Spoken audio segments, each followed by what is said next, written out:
नमस्कार जयश्वरा शेतकरी मित्रांनो.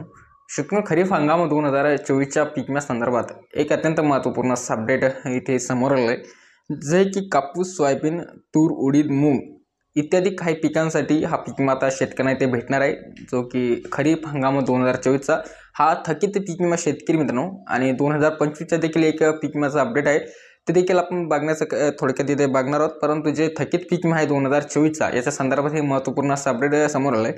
हालांकी तुम्हाला माहिती असेल की मागील एका महिन्यापूर्वी जे की केंद्रीय कृषी मंत्री शिवराज सिंह चौहान यांच्या माध्यमातून एक माहिती कळवण्यात आली होती की राज्यातील आणि पूर्णतः देशातील जो काही थकीत पीक विमा आहे शेतकऱ्यांचा 2024च्या खरीप हंगामातील, त्याचा जो काही हप्ता आहे तो कंपन्यांनी तिथे जमा करण्यात येईल, अदा करण्यात येईल. आणि त्याच्या माध्यमातून जो आहे की राहिलेला थकीत पीक विमा हा शेतकऱ्यांना त्यांच्या खात्यात जमा करण्यात येईल.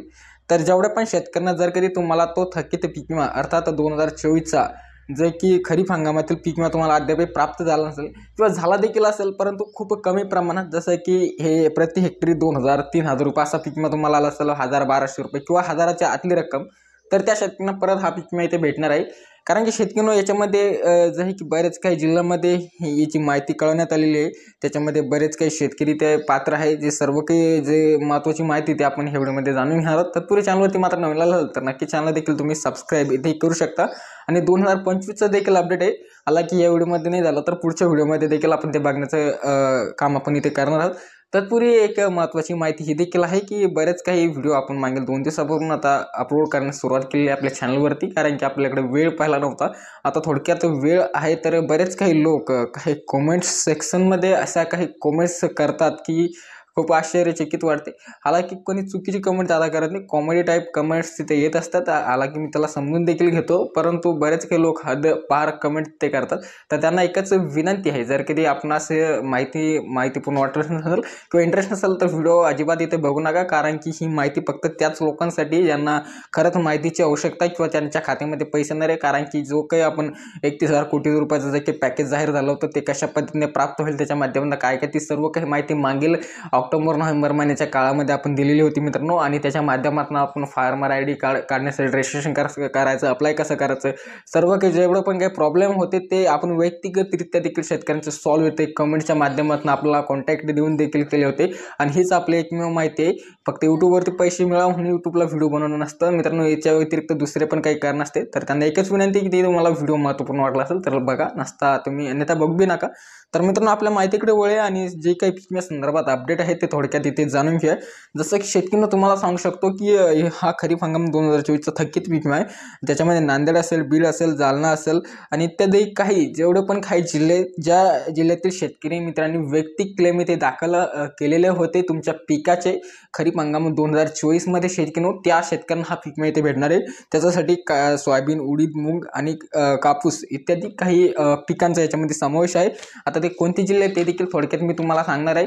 आता याच्यामध्ये किती रक्कम तुम्हाला भेटू शकते याचं काही फिक्स इथं सांगता येणार नाही, कारण की जे काही अकाउंटला तुमचे येईल ते देईल ते देखील सांगतो. तीच ती रक्कम असणार आहे. याच्यामध्ये अहिल्यानगर असो, अकोला असो, धाराशिव, छत्रपती संभाजीनगर, कोल्हापूर, गडचिरोली, गोंदिया, चंद्रपूर, जळगाव, त्याचबरोबर शेतकऱ्यांनो जालना, ठाणे, धुळे, नंदुरबार, नागपूर, नांदेड, नाशिक, परभणी, हिंगोली, बीड, बुलढाणा, भंडारा, यवतमाळ, रायगड, त्याचबरोबर लातूर, वर्धा, वाशिम, सांगली आणि सातारा या काही जिल्ह्यातून जे की वैयक्तिक क्लेम 2024चे जेवढे पण काही खरीप हंगामाचे राहिलेले होते ते शासनापर्यंत किंवा कंपन्यापर्यंत गेलेले होते. आता या कंपन्यांच्या माध्यमातून हप्ता जे की एका महिन्यापूर्वीच इथे कंपन्यांना जे की राज्य शासनाच्या माध्यमातून जमा करण्यात आला होता, परंतु टप्प्याटप्प्याने जशी शासनाची भूमिका होती की राहिलेले पैसे सर्व काही देण्यात येईल आणि त्या अनुषंगाने शेतकऱ्यांना ते पैसे प्राप्त होईल.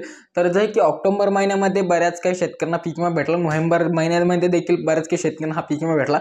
आणि आता राहिलेला पीक विमा हा शेतकरी 10 ते 15 डिसेंबर 2025 पर्यंत शेतकऱ्यांच्या खात्यात जमा होणार आहे, अशी तरी माहिती सध्याची स्थितीला आहे. आणि त्याच माहितीच्या आधारे या व्हिडिओच्या माध्यमातून तुम्हाला थकीत पीक विमा 2024 संदर्भात जे काही अपडेट होतं ते सांगण्याचं इथे काम केलं. आणि हे भेटण्यासाठी तुम्हाला KYCची वगैरे गरज पडणार का, तर नाही, याच्यासाठी काहीच गरज नाही, कारण की ऑलरेडी ती KYC दिली असेल. आता स्टॅकवरती तर कंपल्सरी झालेलाच आहे गव्हर्नमेंटच्या माध्यमातून DBTचे पैसे मिळवून.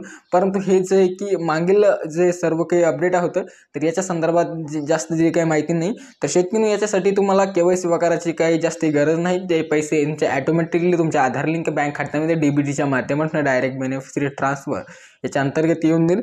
आणि खास करून आता जे की 2025च्या खरीप पिकम्या संदर्भात जे की हेक्टरी 1700 कोटी रुपये हेक्टरी 17,500 रुपये जे की शासनाच्या माध्यमातून प्रति हेक्टर हा पिकमा मंजूर झालेला आहे किंवा त्यांनी घोषित केलेला आहे। ते कधी भेटणार, काय भेटणार याच्या संदर्भात देखील आपल्याला त्याची माहिती बघणं चालू आहे।